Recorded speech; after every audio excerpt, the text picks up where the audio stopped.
بعضې اشیا داسې دي چې هغې باندې روژه ماتیږي، څه بعضې څیزونه داسې دي چې هغې باندې روژه نه ماتیږي. علما وایي په هغې کې یو دا دی چې کله یو بنده خوراک وکړي په یېره باندې، دنه ییر دي اوبه یې وڅښلې یا یې ډوډۍ وخوړله، په دې باندې روژه نه ماتیږي. بعضې خلق په یېره باندې خوراک وکړي، بیا دا ګمان کړی چې زما روژه ماته شوې ده، نو نور خوراک پسې وکړي نو روژه یې ماته نه وي، نو روژه یې ماته شي. دویم علما وایي چې کله سړی په یېره باندې اوبه وڅښي نو هم په دې باندې روژه نه ماتیږي، که لږې وي که ډېرې وي، خو چې په یېره یې څښلي په دې باندې روژه نه ماتیږي. دویم علماء کرام وایي چې کله سړی تیل ولګوي په دې باندې روژه نه ماتیږي، یا په سر تیل ولګوي یا د کپړو عطر ولګوي، دې باندې روژه نه ماتیږي، دې کې څه قباحت نشته دی. بل علما وایي چې کله سړی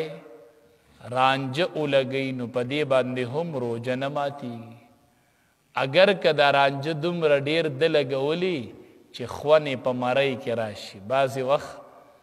رانجه دومره ډېر وي چې هغه خوند یې سړی مرۍ کې محسوسوي، خو وایي په دې روژه نه ماتیږي. او بعضې د عوامو کې مشهوره ده، وایي چې رانجه دې ولګول او بیا اوده شوې نو وایي روژه دې ماته شوه.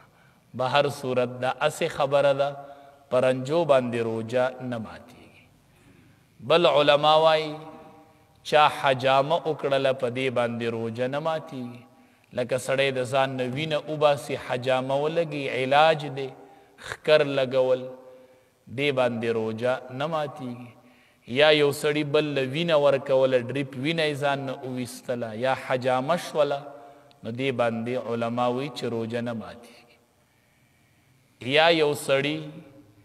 غیبت وکړو نو په دې باندې هم روژه نه ماتیږي، اگر چې غیبت ګناه کبیره ده. علما وایي چې د روژې کم برکت او د روژې کم اثرات او کم خوشحالی وي، کم د روژې هغه عظمت او کم د الله د طرف نه انعامونه، اگر چې د دې نه دا بنده محروم شو، نفس قدر روژه ادا شوله، فرض د ذمې نه ساقط شول، خو نور چې کم د روژې هغه برکاتو د هغې نه دی محروم شو. ځکه حدیث ته د دواړو جهانو سردار فرمایي، وی من لم یدع قول الزور والعمل به، څوک په روژه کې دروغ پرېنږدي او په دروغو باندې عمل پرېنږدي، نو فلیس لله حاجة فی ان یدع طعامه وشرابه، الله وی ما ته هېڅ حاجت نشته چې دی خوراک او څښاک پرېږدي، دی ما ته هېڅ حاجت نشته چې دروغ نه پرېږدي، غیبت نه پرېږدي، دا ګناهونه کوي، نو په دې کې روژه په دې غیبت نه ماتیږي، خو البته د روژې هغه اثرات او برکات انعامات د هغې نه محروم شي.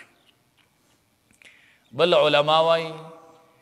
یو سړي نیت د روژې د ماتولو وکړو خو ماته یې نه کړله، نو ګورئ روژه یې نه ده ماته شوې. لکه مثال یو سړی بیمار دی، د روژه نیولې ده، یا بیمار شو، د روژې د ماتولو اراده وکړله، نیت چې ماتومی، خو بیا یې ماته نه کړله، نو تش په نیت باندې روژه نه ماتیږي. بل چې کله یو سړي مرۍ ته دوړه لاړه شي نو په دې باندې روژه نه ماتیږي. لکه مثال یو سړی دی مشین کوي اوړه، هغه د اوړو هغه دوړه یې خولې ته لاړه شي نو په دې باندې روژه نه ماتیږي. یا لوګی دی، لوګی خولې ته لاړ، خو علما وایي په دې شرط چې د پخپله نه یې تیر کړی، پخپل نه بې اختیاره د ده خولې ته دوړه لاړله، د ده خولې ته لوګی لاړه، نو په دې باندې روژه نه ماتیږي چې کله د پخپل اختیار هغه خولې ته نه یې تیر کړي او پخپله یې خولې ته نه یې بوستی. بل علما وایي چې مچ اچانک د چا خولې ته لاړ، بعضې اوقاتو داسې کیږي، نو په دې باندې هم روژه نه ماتیږي، روژه یې شوې ده. بل علما وایي یو سړی په حالت د جنابت کې دی او د سحر اذان وشو نو روجه شروع شوله نو په دې ګورې روجه ماتیږي نه د روجه کیږي غسل کوي رستو وکړو خو روجه به هر صورت کیږي چې په حالت د جنابت کې په د اذان وشو نو روجه شروع شوله نو بعضې خلقو نه دی کې کم غلط فهمۍ کې پرېوځي وایي دی کې اوس روجه زما نه ده شوې روجه مې ماته ده نو علما وایي په دې کې روجه نه ماتیږي اگر چې دا ښه خبره نه ده علما وایي چې اذان کیږي چې سړي د غسل نه ځان فارغ کړی چې روجه شروع کیږي چې دی په حالت د جنابت کې نه علما وایي داسې د روجې په حالت کې ډېر ټیم پاتې کېدل دا د بعضې فرض منځونو ټیم پکې د سړي نه لاړ شي منځونه نو دا بیا ګورې مکروهي تحریمي دي چې دومره ټیم د جنابت اوږد کړي چې د مانځه ټیم ترې نه لاړ شي بل علما وایي چې یو سړی دی نهر یا خوړ کې ولامبل